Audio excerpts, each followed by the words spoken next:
एक गांव में दो भाई रहते थे। एक का नाम राजेश और दूसरे का राकेश था। राजेश बड़ा था, समझ में भी और अनुभव में भी। राजेश गोलगप्पे की गाड़ी चलाता था और राकेश उसका हाथ बटाता था। राजेश के गोलगप्पे पूरे गांव में मशहूर थे। उसकी गाड़ी लगने का लोग इंतजार करते थे और जैसे ही उसकी गोलगप्पे की गाड़ी आती थी, लोग गोलगप्पे खाने के लिए टूट पड़ते थे। एक दिन राकेश ने राजेश से कहा, राजेश भाई, आपके गोलगप्पे पूरे गांव में इतने मशहूर है, लोग खाने के लिए टूट पड़ते हैं, लेकिन कई सालों से आपने अपने गोलगप्पों की कीमत नहीं बढ़ाई। मुझे लगता है आपने गोलगप्पे की कीमत बढ़ानी चाहिए।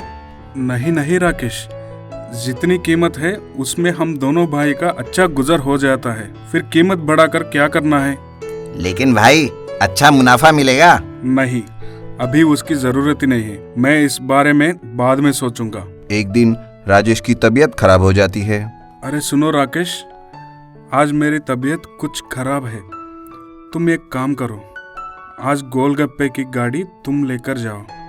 ठीक है भैया, आप आज घर में आराम कीजिए, मैं सब संभाल लूंगा। राकेश गाड़ी लगाता है। ले लो, गर्मा गर्म गोलगप्पे ले लो। एक प्लेट मुझे देना गोलगप्पे। जी अभी देता हूँ। अरे राकेश, आज तो मेरा भैया नहीं आया, वो ठीक तो है क्या? जी नहीं, आज भैया की तबीयत जरा खराब है, इसलिए मैं ही आया हूँ। आदमी गोलगप्पे खाता है और जब पैसे देने की बात आती है तो जी 10 रुपये और दीजिए, आज से गोलगप्पे की कीमत बढ़ गई है। क्या? लेकिन आज तक नहीं बढ़ी और आज ही अचानक क्यों? जी सब बातें आपसे पूछकर करूँ क्या मैं? आखिर कब तक कम कीमत में बेचते रहेंगे हम? हमें मुनाफा भी तो देखना है अपना।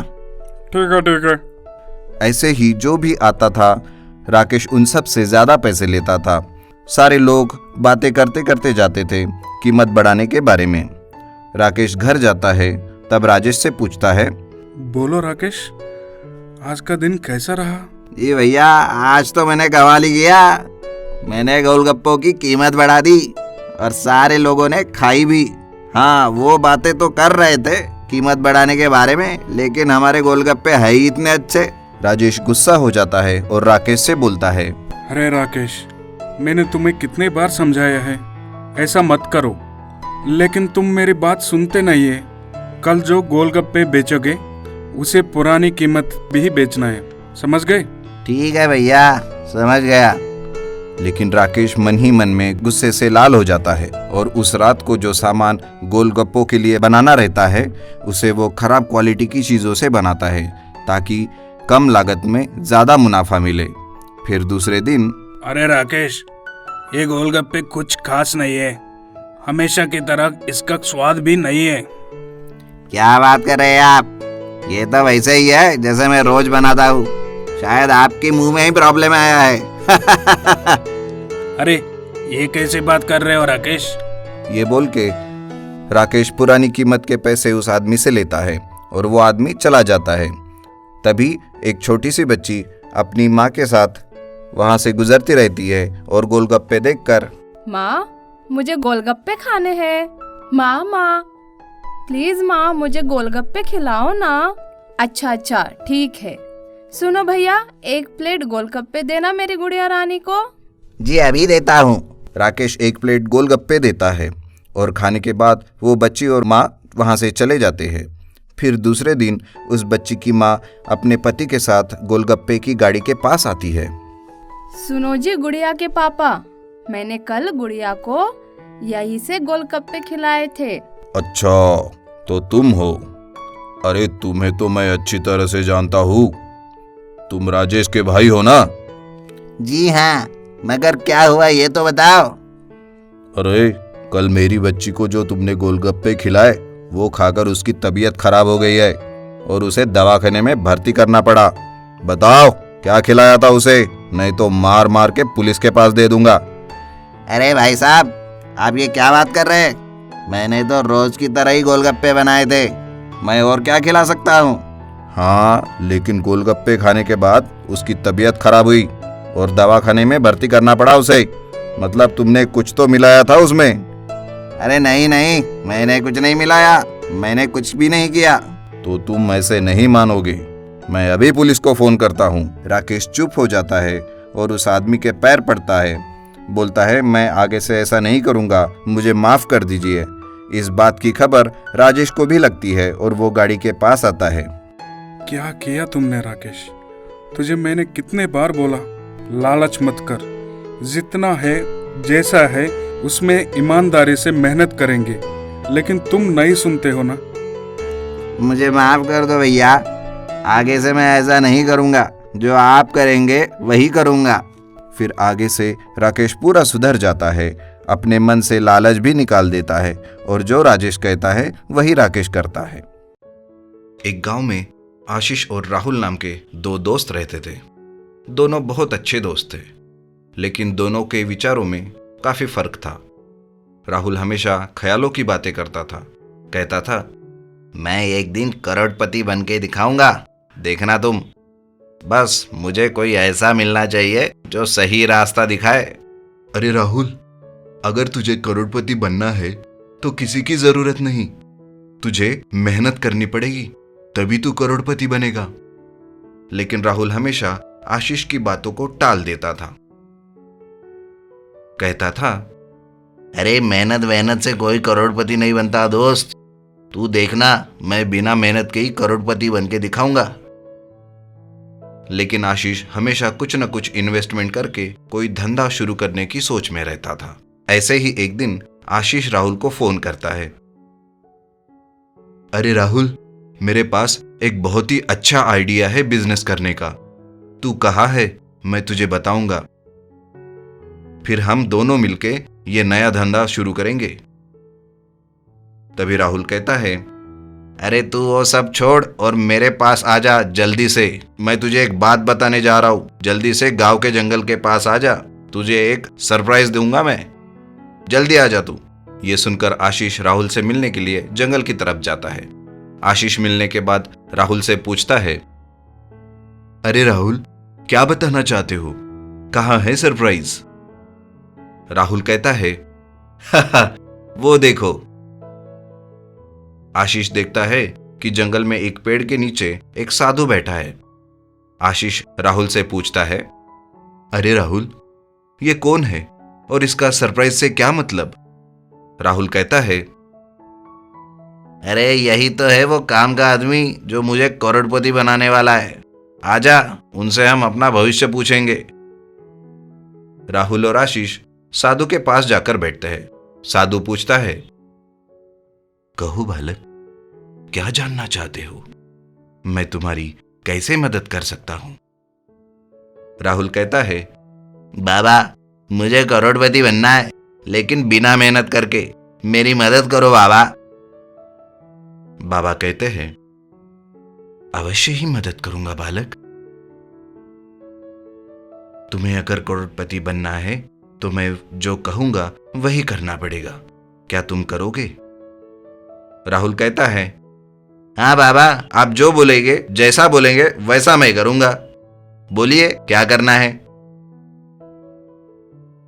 बाबा कहता है, देखो बालक, तुम्हारा वक्त अभी बहुत खराब चल रहा है, लेकिन तुम्हें मैं ये कीमती अंगूठी दूंगा, जिसकी वजह से तुम्हारा भाग्य 2 महीने में बदल जाएगा और तुम करोड़पति बन जाओगे।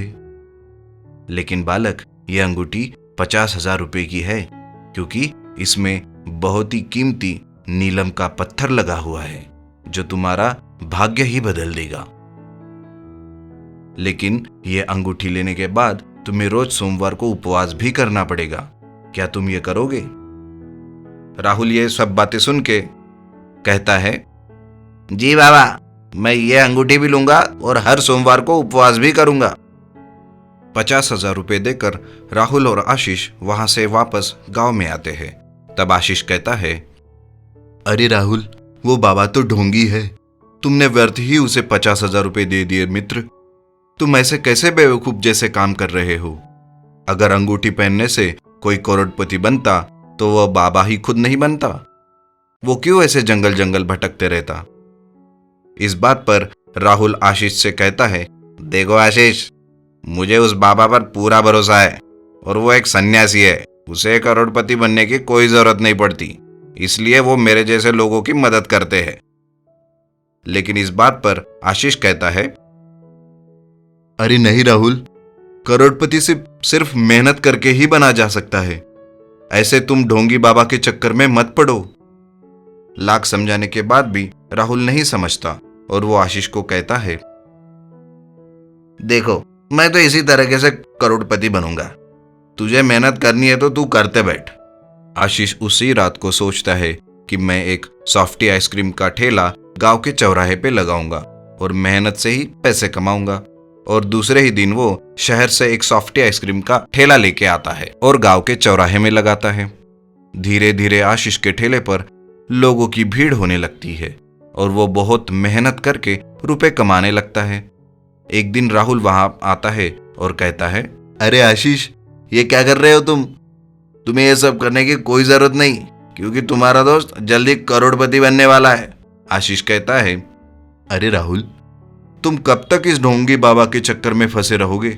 निकलो उसके चंगुल से और मैंने जैसे इन्वेस्टमेंट किया है वैसा ही कुछ सोचो और मेहनत करो। ऐसा करके तुम एक दिन में तो करोड़पति नहीं बनोगे, लेकिन हाँ, एक दिन जरूर करोड़पति बनोगे। अरे रखो तुम्हारा आइडिया तुम्हारे पास, मैं चला बाबा से मिलने, मुझे उनसे कुछ और भी पूछना है। राहुल वहां से निकल जाता है और बाबा के पास जाकर कहता है, अरे बाबा, 2 महीने होने को आ रहे, लेकिन अभी तक मेरे पास रुपए नहीं आए। आखिर कब बनूंगा मैं करोड़पति? उधर मेरे दोस्त ने इन्वेस्टमेंट करके एक आइसक्रीम का ठेला भी शुरू कर दिया है। कहीं ऐसा ना हो जाए कि वही करोड़पति बन जाए। बाबा राहुल का हाथ देखता है और कहता है, देखो राहुल, तुम्हारा ये दोस्त तुम्हारे भाग्य में राहु बनकर बैठा है। तुम्हें करोड़पति बनने के लिए सबसे पहले ये राहु काल खत्म करना पड़ेगा, तभी तुम्हारे करोड़पति बनने का रास्ता साफ हो जाएगा।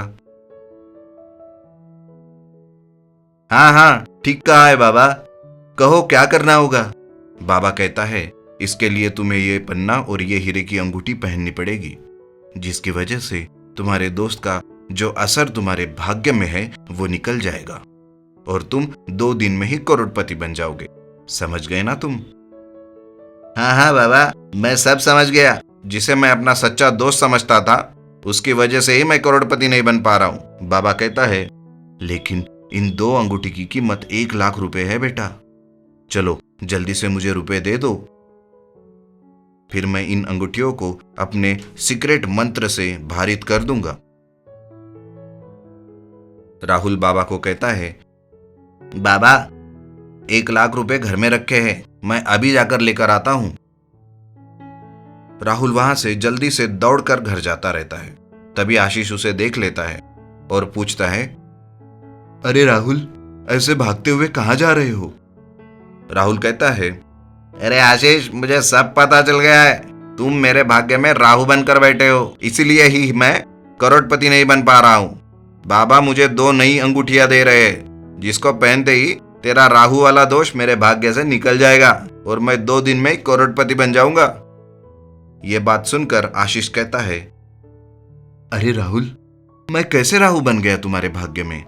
मैं तो तुम्हारा सच्चा दोस्त हूं, तुम्हारा भला ही चाहूंगा हमेशा। वो बाबा तुम्हें ऐसे ही बेवकूफ बना रहा है और तुमसे रुपए ऐंठ रहा है। तभी राहुल कहता है, अरे चुप रहो आशीष, मैं सब समझ गया। तुम दोस्त नहीं, शत्रु हो मेरे। तभी तो बाबा ने ऐसा कहा है, तुम करते बैठो मेहनत, मैं 2 दिन में करोड़पति बन जाऊंगा, देखना तुम। राहुल घर से रुपए लेकर बाबा के पास जाता है और अंगूठियां पहनकर आता है और बड़े मजे से गांव में घूमता है।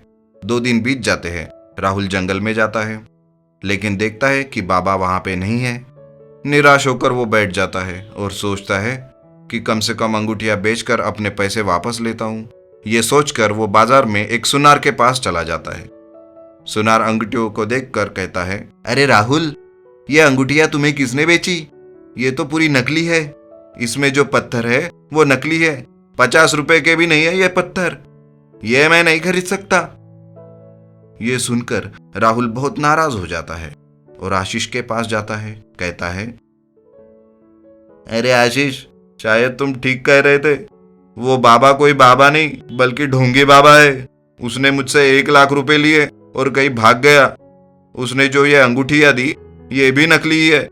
इसका 50 रुपए से ऊपर भी नहीं मिलेगा। मैं करोड़पति नहीं, मैं तो बर्बादपति हो गया आशीष। अब मैं क्या करूंगा? आशीष उससे कहता है, देखो राहुल, मैं तुम्हें जब समझा रहा था तब तुम नहीं समझ रहे थे, लेकिन खैर कोई बात नहीं।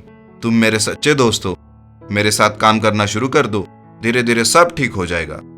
इस तरह से राहुल आशीष के साथ मन लगाकर काम करता है और आगे किसी भी बाबा के चक्कर से वो दूर रहता है। एक गांव में विकास नाम का एक जलेबी वाला रहता है। उसकी बनाई जलेबी पूरे गांव में मशहूर रहती है। विकास के साथ और 2 लोग काम करते हैं।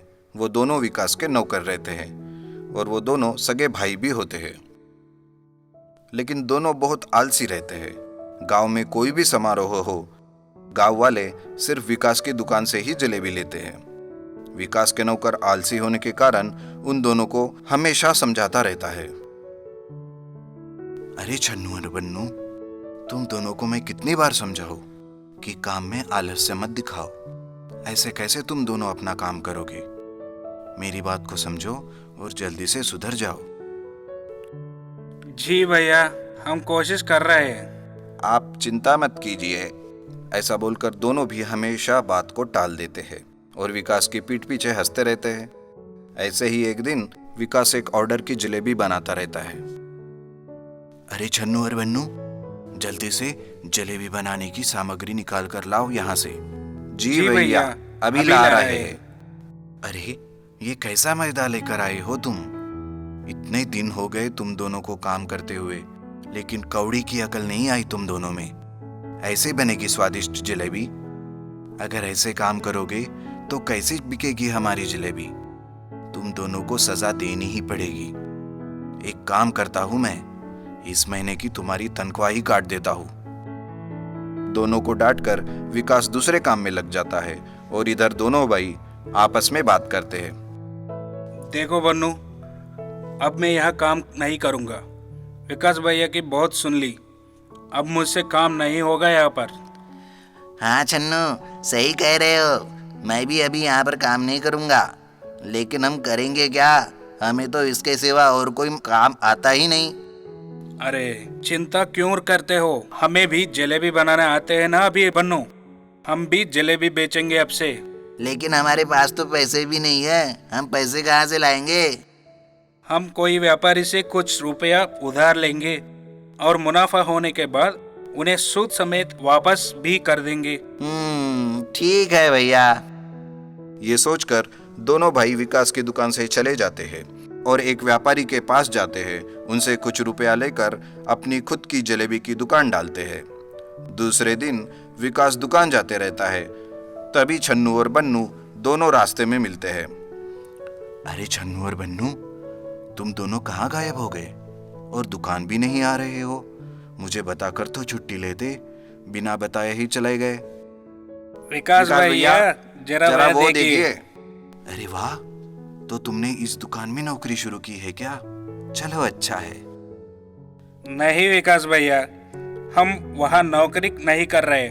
हम तो यहाँ के मालिक है। ये दुकान हमने शुरू की है।